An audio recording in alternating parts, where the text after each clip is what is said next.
तो लाइफ में याद रखिए, आपका कम्युनिकेशन तनाव क्रिएट भी करता है और तनाव खत्म भी करता है, या एक सटल लेवल को बनाए रखता है। Always speak your own thought, your own wish, your own will, seek the help, go for help, give the help, all process को ओपन रखें। ऐसा कोई दुनिया में नहीं है जो सब कुछ जानता हो।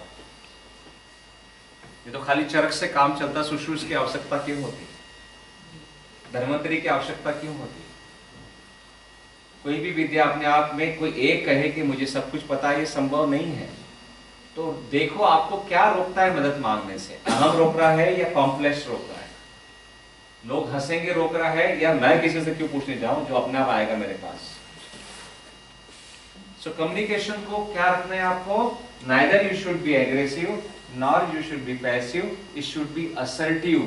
कहने की बात तो कही जाएगी, कहने की बात कही जाएगी, लेकिन आपको उस समय और स्थान का पारखी होना आवश्यक है।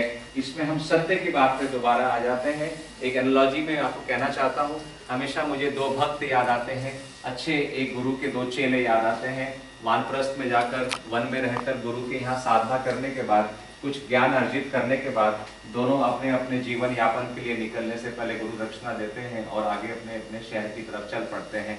एक चेले को शहर में थोड़ा आगे की तरफ चलने के बाद एक राजा का महल दिखाई देता है। वो राजा के महल में जाके कहता है, हे राजन,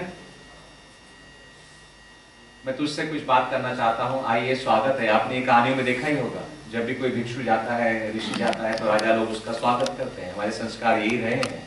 तो राजा ने उसका भी संस्कार किया, आदर किया, उससे कहा बैठ के, भिक्षु बैठिए, क्या पूछना है पूछिए।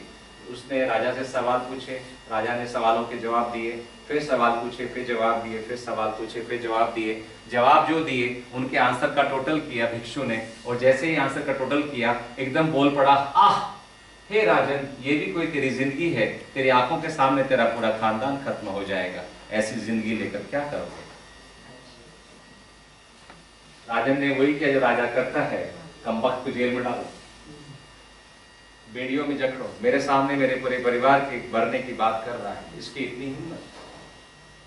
तहखाने में डाल दिया गया। भिक्षु को भूख प्यास से मरने देना, ऐसे इसकी अकल ठिकाने आ जाएगी और कोई छोड़ेगा नहीं इसको, कोई इसके पास नहीं जाएगा। खबर वो भी पहुंची,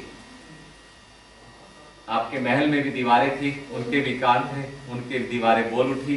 खबर दूसरे भिक्षु के पास भी चली गई कि मेरा भाई, गुरु भाई हुआ तो, मेरा भाई की गणना कुछ गलत हो गई है, ये कैसे संभव है। वो उस राजा के महल में आता है कुछ दिनों के बाद, फिर वो इसका आदर सत्कार होता है, फिर वो कहता है कि मैं तुमसे कुछ बात कहूंगा, आप उसके जवाब देना, सच सच जवाब देना।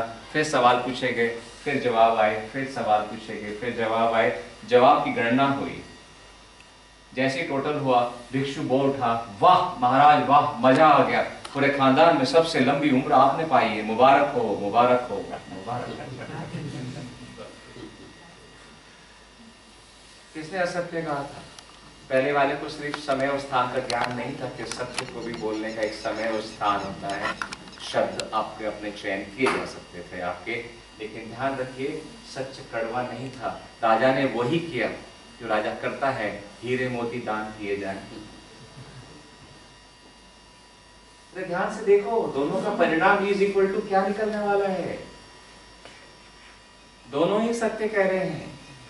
तो सत्य के साथ समय और स्थान का पारखी होना आवश्यक है ना। आपका सत्य कड़वा लग रहा है तो कहीं इंटेंट में चेक करो, कड़वा लगवाया जा रहा है, लग नहीं सकता अपने आप। जब भी आप कहते हो ना बुरा मत मानना, एक बात कहनी है, आप चाहते हो तो बुरा मान का मतलब कर चला है। जब भी कोई कहेगा ये बात कि यार सॉरी यार, मतलब यार बुरा मानिए, बात क्यों कहनी है, अरे मतलब मनवा चुका भाई, तू सोच के आया, रिहर्सल करके आया,